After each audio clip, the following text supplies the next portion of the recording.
eu queria passar a segunda pauta e eu preciso colocar no colo de vocês a Miriam Leitão. Miriam Leitão na área.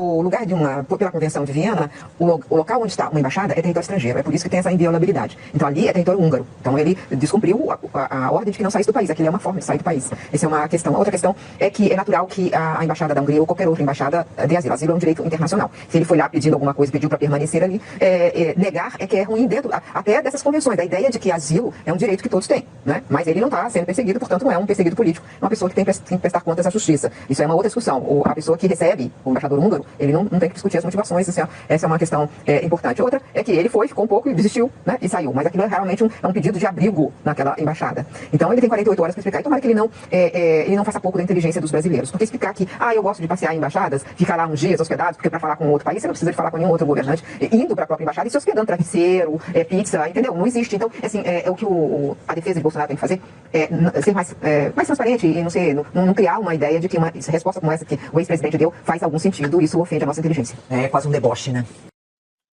Sabe o que é um deboche? O mapa do Brasil segundo a Miriam Leitão. Põe aí na tela o mapa do Brasil segundo a Miriam Leitão. Miriam. É o seguinte, o lugar... Só deixa o mapa aí, porque a gente já ouviu. É o seguinte, o lugar... Pode tirar. Quando você coloca a Miriam Leitão num close muito, muito intenso, você vê a expressão facial dela na totalidade, é uma coisa meio pavorosa. Então eu não quero dar essa experiência ruim para nossa audiência. Mas eu queria começar pelo Holliday, o seguinte, meu querido Holliday. Ela fala sobre como Bolsonaro subestima a inteligência das pessoas, subestimando a inteligência das pessoas e mais, usando o dom da vidência, porque ela presume tudo que ela quer presumir naquela fala dela absurda. Pois é um negócio assim, inacreditável. Bom, primeiro, deixar uma coisa bem clara aqui, né? Embaixada não é território estrangeiro, é um pedaço do nosso país que tem uma outra jurisdição, mas se fosse território estrangeiro, o presidente da República não teria, por exemplo, o poder de expulsar um embaixador daqui ou de simplesmente fechar a embaixada quando ele rompe as relações com determinado país. Ou seja, não faz o menor sentido que ela falou, e isso é assustador quando a gente para pensar que essa é a maior emissora do país e ela não foi corrigida por nenhum dos jornalistas que estavam ali no entorno.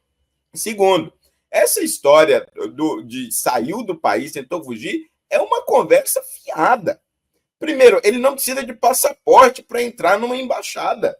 Né? As decisões de Alexandre de Moraes, que são completamente absurdas, antidemocráticas, abusivas, ainda que fossem consideradas decisões razoáveis, não houve o descumprimento de nenhuma delas. Porque o que Bolsonaro foi impedido é de utilizar o seu passaporte para sair do país. Por isso que o passaporte foi apreendido.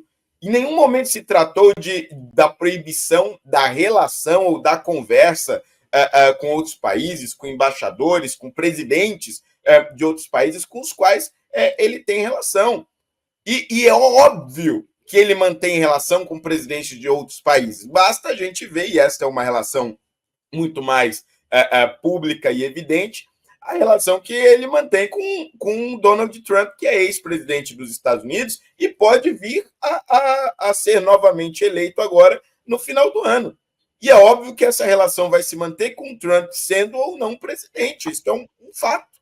E assim como tem com Javier Milei, inclusive foi convidado para a posse de Javier Milei e foi recebido com honras de chefe de Estado. Ou seja, é evidente que vai ser comum, e é comum, Bolsonaro ainda ser tratado como chefe de Estado por alguns países, principalmente aqueles com os quais ele teve mais afinidade com os seus presidentes, com os seus países, respectivamente. O que está acontecendo, na verdade, é uma cortina de fumaça em um momento em que se descobriu os verdadeiros assassinos de Marielle Franco. E se colocou por terra toda a narrativa que tentava colocar Bolsonaro como mandante do assassinato.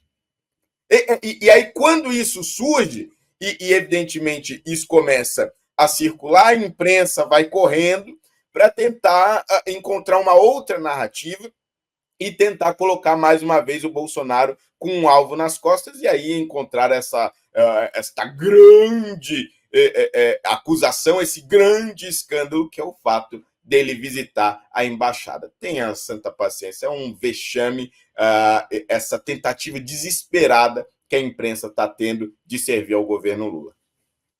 Falando em desespero, eu vou jogar no colinho do Adrilles a Eliane Cantanhede, para o Adrilles sentir o tom da galera da Globo. Vamos lá.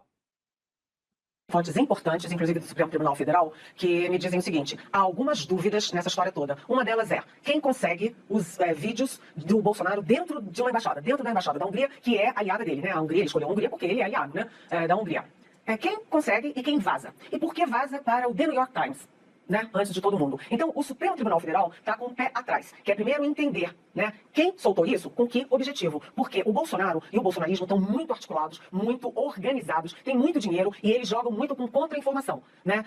Então, qual é a posição, por exemplo, que eu ouvi de ministros do Supremo? Que o Alexandre de Moraes está com o pé atrás. O que o Alexandre de Moraes diz para eles? Olha, eu não estou dando muita bola para esse negócio do Bolsonaro lá na embaixada, não estou dando bola. Ele depois saiu, foi dormir em casa, fez manifestação, está rodando o país inteiro, e daí? E daí? Sabe? E aí quando se pergunta, mas vem cá, risco de fuga e de obstrução de justiça são dois típicos, clássicos casos de justificativa de prisão preventiva. Aí o Alexandre de Moraes, não é isso não. Olha, isso aí eles fazem muita espuma. Ou seja, o Alexandre de Moraes, para os pares togados, ele está minimizando o episódio. E aí, mas, olha, ele entrou com um pedido para responder em 48 horas. Por quê? Porque isto é também uma óbvia, tradicional providência protocolar, burocrática. O ministro mandar lá, olha, explique-se aí. Né? Aí o Itamaraty chamou o embaixador da Hungria, que ficou lá uns 20 minutos. Enfim, aí a Polícia Federal está investigando. Mas qual é o temor do Supremo Tribunal Federal? É que isto crie a situação do pobrezinho Bolsonaro sendo perseguido, e aí ele tem que se defender. Ou seja, o momento agora no Supremo é não criar espuma, não fazer o jogo do bolsonarismo e não falar em prisão. Até porque o tempo inteiro eles querem fazer tudo rigorosamente dentro dos processos legais, legítimos, e que tenham a compreensão de serem legais e legítimos. Ou seja, a possibilidade do Bolsonaro ser preso é se condenado e depois de tramitado em julgado. Ou seja,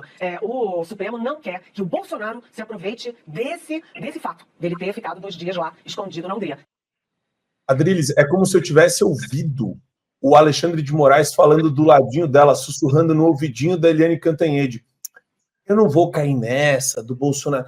Cara, ela adiantou toda a posição do Alexandre de Moraes. Aí fica a dúvida. Ela está conversando diretamente com ele, com os juízes auxiliares que trabalham no gabinete dele, e eu vou jogar para Adrilles só a manchete da Gazeta sobre isso. Isso é criminoso. A Eliane Cantanhede está assumindo uma postura criminosa aqui do Supremo. Ó. A STF normaliza recados via imprensa e perde temor de parecer parcial, Adrilles Jorge.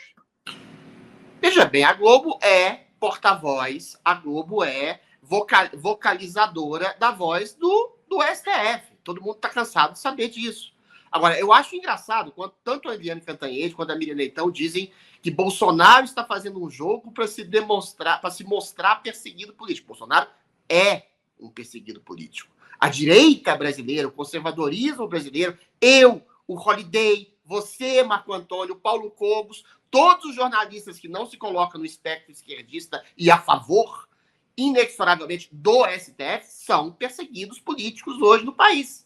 E quando a Eliane Cantanhede fala, não, eles vão fazer uma cortina de fumaça em relação a essa coisa da Hungria, porque eventualmente o Bolsonaro vai ter que ser preso seguindo todos os trâmites da lei. Não existe trâmite da lei no regime persecutório que tolhe o direito de defesa, que tira a possibilidade do presidente ser elegível porque ele fez uma reunião com embaixadores, que chama ele de golpista simplesmente por ter ficado em silêncio, porque teria incentivado as pessoas a invadirem a Praça dos Três Poderes no dia 8 de janeiro, que persegue ele porque ele teria importunado uma baleia, ou porque o seu assistente de ordens teria falsificado um atestado de vacina em que ele, eventualmente, nunca disse que teria sido vacinado. Ou seja, tudo isso é um atropelo da lei.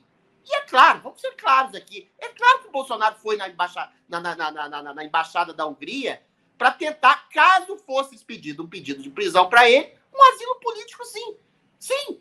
A gente tem que dizer, inclusive a direita tem que desnudar essa coisa. Bolsonaro é um perseguido político. Bolsonaro pode ser preso a qualquer momento por ser um perseguido político. Eu, o Holiday, o Marco Antônio, o Paulo Costa, pode a qualquer momento, se der na telha do Alexandre de Moraes e do STF, sermos presos porque a gente também é perseguido político em potencial nesse país que não é uma democracia. Essa esquizofrenia de significado, Marco Antônio, existe. Ou seja, eu finjo que não tem uma ditadura para não ser preso. Aí o STF finge que não é uma ditadura e diz que Bolsonaro tem que ser preso pelo regime legal. Aí fica uma esquizofrenia total, absoluta, unindo todos os lados. Isso é resolvível de uma maneira muito simples. É fazer o que você, Marco Antônio, fez junto com os congressistas brasileiros que foram aos Estados Unidos e dizer para o mundo: nós estamos no Brasil numa ditadura. Sim, Bolsonaro é um perseguido político. Ele não tentou fugir do país porque ele tem culpa no cartório. Quem tem culpa no cartório é o sistema judicial que está perseguindo pessoas, a saber, o próprio presidente da República. Entendeu? Isso foi na época que tiraram o passaporte do Bolsonaro. Ele foi na embaixada da Hungria para que, se fosse pedido um pedido de prisão, ele procuraria asilo político, sim. Porque não é trouxa, não é idiota uma pessoa que está num regime persecutório e ditatorial de esperar para ser presa. Vamos esperar o que o STF vai fazer comigo. Eu disse várias vezes: Bolsonaro, saia do país enquanto há tempo. Agora não dá mais. Agora tiraram o passaporte dele. E agora é pior. Vão colocar soldadinho em frente à embaixada da Hungria, à embaixada dos Estados Unidos, à embaixada da Argentina, para que ele não possa exatamente fazer valer a sua liberdade de cidadão fora do país ditatorial. Tudo isso, mais uma vez, é resolvível se alguém disser: estamos numa ditadura no Brasil, regime de exceção, regime persecutório. Tanto a esquerda não fala isso. Agora, o que eu acho absurdo, é a direita não admitir que a gente tem um regime político persecutório e que Bolsonaro tem todo o direito de sair desse regime persecutório, ainda que seja via embaixada. Assine o Fio Diário. Assim você vai ter acesso integral ao programa completo Adriles sobre tudo, além de outros diversos programas na nossa plataforma. Assine aí.